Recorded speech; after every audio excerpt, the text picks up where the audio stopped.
Assalamualaikum warahmatullahi wabarakatuh. Alhamdulillahirabbil alamin.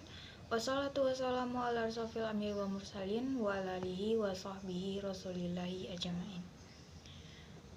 Perkenalkan, nama saya Widya dari Prodi Kesehatan Masyarakat Fakultas Kesehatan Masyarakat Universitas Baitur Rahmah. Di sini saya akan mempresentasikan materi komunikasi kesehatan terkait dengan topik implementasi komunikasi dalam program kesehatan. Dalam topik ini saya akan membahas tentang 4 materi. Yang pertama yaitu penjelasan dari implementasi komunikasi program kesehatan.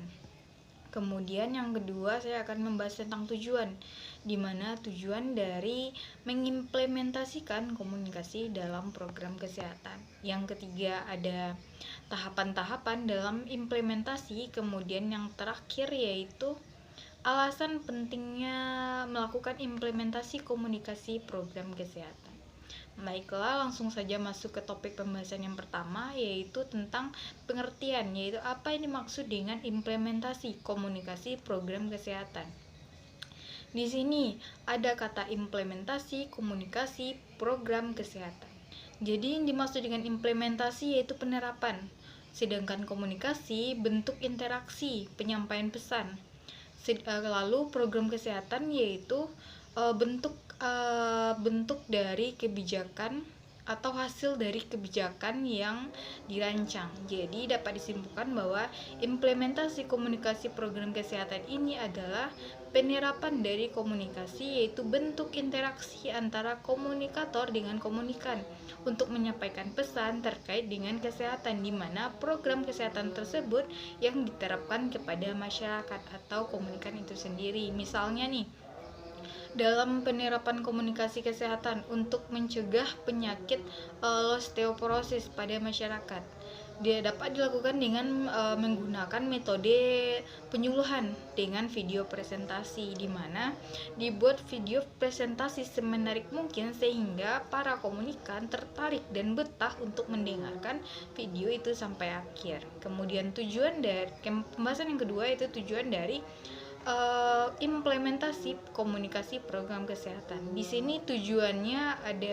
terdapat 3 tujuan.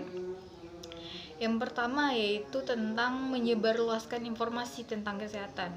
Kemudian tujuan yang kedua yaitu sebagai kontribusi, dan yang ketiga mengubah perilaku. Jadi yang dimaksud dengan tujuan yang pertama ini yaitu menyebarluaskan informasi tentang kesehatan, di mana tujuan dari komunikasi kesehatan ini adalah agar masyarakat, kelompok atau individu dapat mengetahui di mana informasi penting seluruh masalah kesehatan dan merubah perilaku.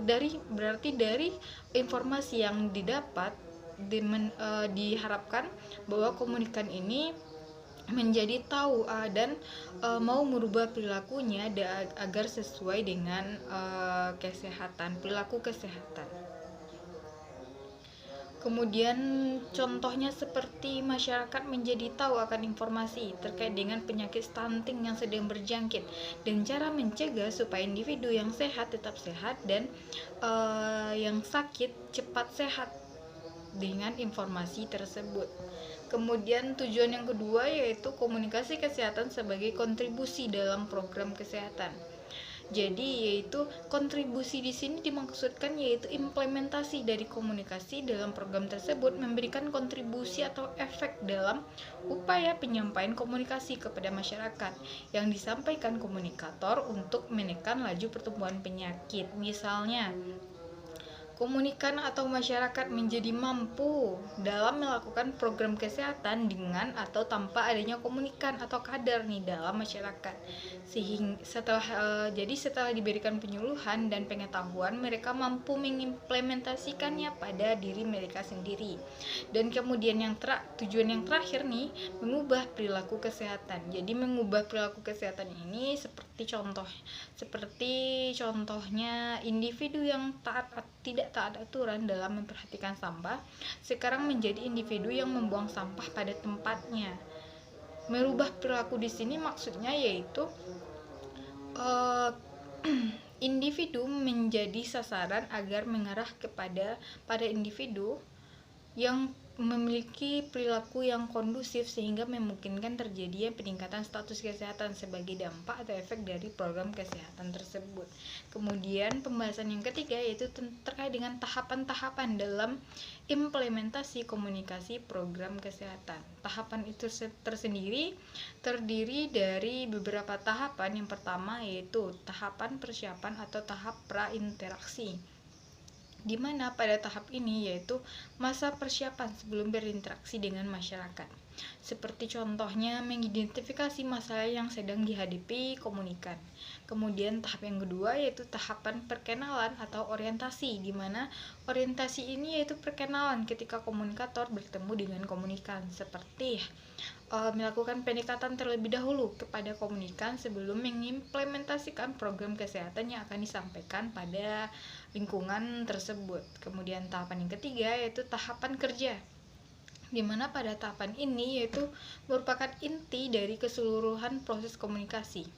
Seperti contohnya pada program PHBS, komunikator beserta komunikan bekerja sama dalam upaya menyukseskan program tersebut dengan peran komunikan turut aktif dalam berpartisipasi guna terlaksananya perilaku hidup bersih dan sehat pada kehidupan sehari-hari.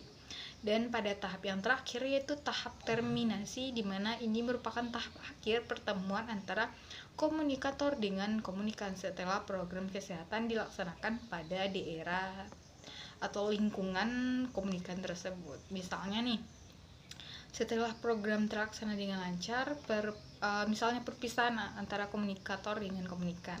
Dan pembahasan yang terakhir mengenai alasan pentingnya melakukan implementasi komunikasi program kesehatan.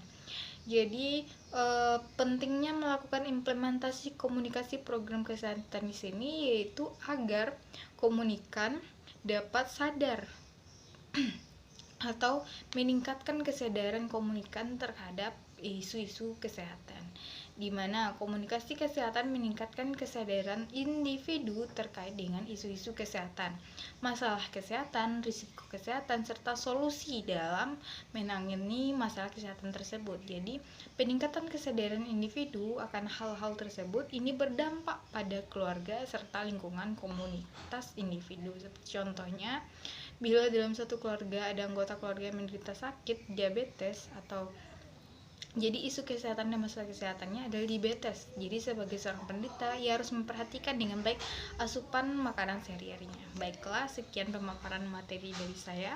Apabila ada penyampaian terhadap kesalahan kata maupun ucapan, saya mohon maaf yang sebesar-besarnya. Akhir kata saya sudahi. Wabillahi taufiq wal hidayah. Wassalamualaikum warahmatullahi wabarakatuh.